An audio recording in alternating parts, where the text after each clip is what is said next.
Very good morning to all of you. Nisarga cyclone के update के साथ जो है हम यहाँ पर हाजिर हुए हैं और उस अपडेट में देखिए आज 3 जून को हम लगभग 1 बजे के समय पर यदि निसर्ग साइक्लोन की पोजीशन को देखें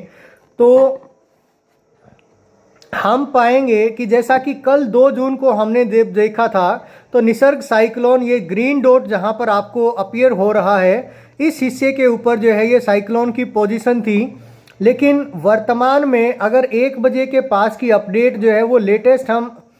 निसर्ग साइक्लोन की देखें तो साइक्लोन की जो आई है वो लगभग जो है वो लैंड के आसपास पहुंच चुकी है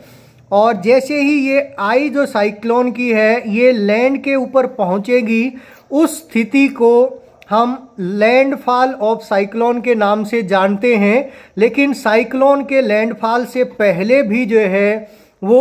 एक साइक्लोन जैसी स्थिति उस क्षेत्र में पनप जाती है, पैदा हो जाती है जिस क्षेत्र में साइक्लोन का लैंडफॉल होने वाला होता है। और आप यदि जो है यहाँ पर राइट साइड में अगर आप देखेंगे तो ये आपको जो बेल्ट दिखाई दे रही है जहाँ पर ये हवाएं जो है वो गोल आकृति में प्रवाहित हो रही हैं और इनकी गति भी जो है वो 40 से लेके 50 किलोमीटर प्रति घंटा की से ज़्यादा की है। और आप अगर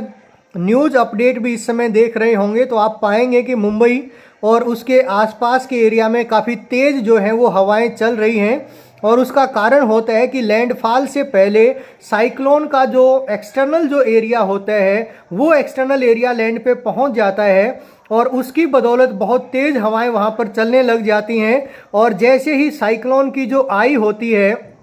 उसके बाहर का हिस्सा आईवोल कहलाता है और आईवोल के बाहर का हिस्सा कन्वेक्टिव बेल्ट और कन्वेक्टिव बेल्ट से बाहर एनुलर बेल्ट यानी यहाँ पर अगर हम जो है ये देखें बिल्कुल ये केंद्र भाग जहाँ पर ये ग्रीन डॉट इस समय पर है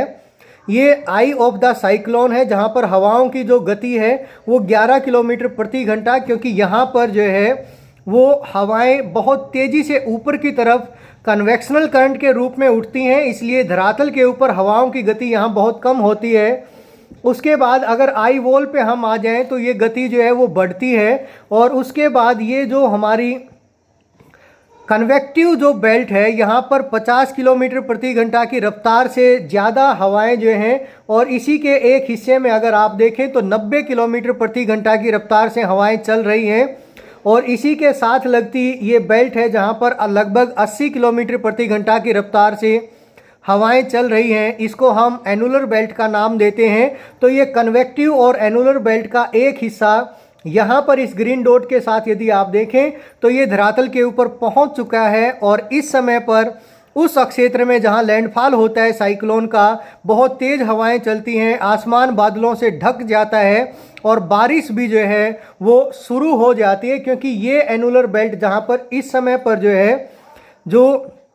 आप देख पा रहे हैं ये ग्रीन डॉट है ये वाला हिस्सा अब लैंड के ऊपर पहुंच गया है। तो इस एरिया में बारिश जो है या तो शुरू हो गई होगी और नहीं तो बहुत जल्दी जो है वो काफ़ी तेज़ बारिश इस एरिया में शुरू होने वाली है। और उसके बाद जब ये आई लैंड के ऊपर पहुंचेगी इसका लैंडफॉल होगा और ये वाली बेल्ट जब लैंड के ऊपर पहुंचती है तो उस समय साइक्लोन के द्वारा बहुत ज़्यादा तबाही जो है वो मचाई जाती है। तो इससे बचने का एक ही उपाय होता है, जैसे कल भी मैंने कहा था कि आप उस एरिया को यदि संभव हो तो खाली कर दीजिए, इवैक्यूएट कर दीजिए। अगर संभव नहीं है तो आप अपने घर के खिड़की दरवाजे सभी जो है वो बंद कर लीजिए। हवा का जितना कम प्रवेश आपके घर में होगा उतना ज़्यादा नुकसान कम होने की संभावना है और कोशिश करिए कि आप अपने घर पर ही रहें और घर से बाहर जो है वो ना निकलें, ताकि जो फैटेलिटीज़ हैं जो कैजुअलिटीज़ हैं उनको मिनिमम लेवल के ऊपर रखा जा सके।